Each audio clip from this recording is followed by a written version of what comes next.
Welcome back to Intro to Onshape. In the first episode, we set up your Onshape account. Now you're ready to dive in. Today, we're going to explore the workspace and check out the core tools you'll use all the time when designing. This is where the fun really begins. Last video, we left off on the Onshape homepage. To start designing, we need to create a new document. To do so, we click the button on the top right that says Create, give your document a name, and click Create again. Welcome to the Onshape Workspace. At first, it might look like a lot, but don't worry, you'll get the hang of it super quickly. On the left, you've got your features list and parts list.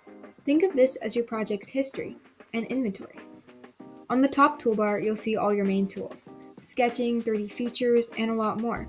We'll go over some of these features in a bit. Over on the right, there's the view cube. Just click and drag it to spin your model around. Down at the bottom, you'll notice tabs. These are key. Tabs can be part studios, assemblies, or drawings. A part studio is where you actually create parts. This is where your sketches live and where your shapes are built. For example, you might model a gear here. An assembly is where you bring parts together and see how they interact. If you build a gear in one part studio and a shaft in another, the assembly is where you would connect them.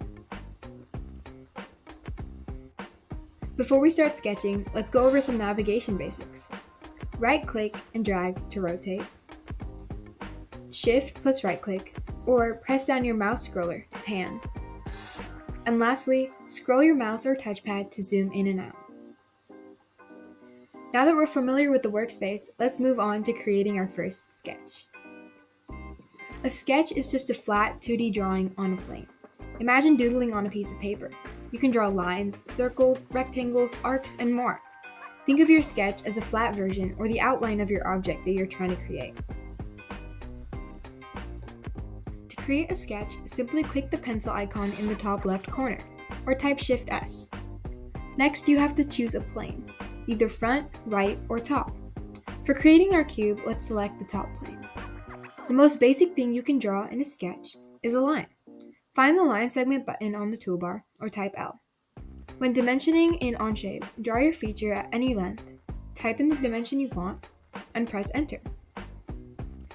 Before we get into modeling our cube, I recommend you pause the video and check out the toolbar and see what exists, and may be useful in designs. Let's start modeling our cube. First, create a new sketch on the top plane. Let's click Top on the view cube to see our plane as a flat surface in front of us. Find the center point rectangle in the toolbar and sketch a rectangle from the origin. Set both the height and length to 5. We now have a flat version of our cube. To finish our sketch, simply click the green checkbox. The next step is to turn our 2D drawing into a 3D model. The best way to do this in Onshape is to use the extrude function. The extrude function allows you to add depth to a 2D sketch or add and remove material from an existing part. To locate the extrude function on the toolbar, find the icon that has a white cube with the smaller gray cube in front of it. Select your sketch and you'll see a little arrow pop up.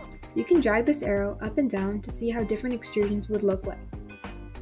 Since we're designing a cube, we need the height of this cube to be the same as the side lengths. Type in 5 on the depth section on the sidebar and click the green check mark. Congrats! You've modeled your first object in Onshape. That's it for today's video. You've learned how to start a document, move around, make sketches, and turn them into 3D parts. Next time, we're going to dive deeper into sketching and a lot more 3D features. I'll see you in the next video, and thank you so much for watching.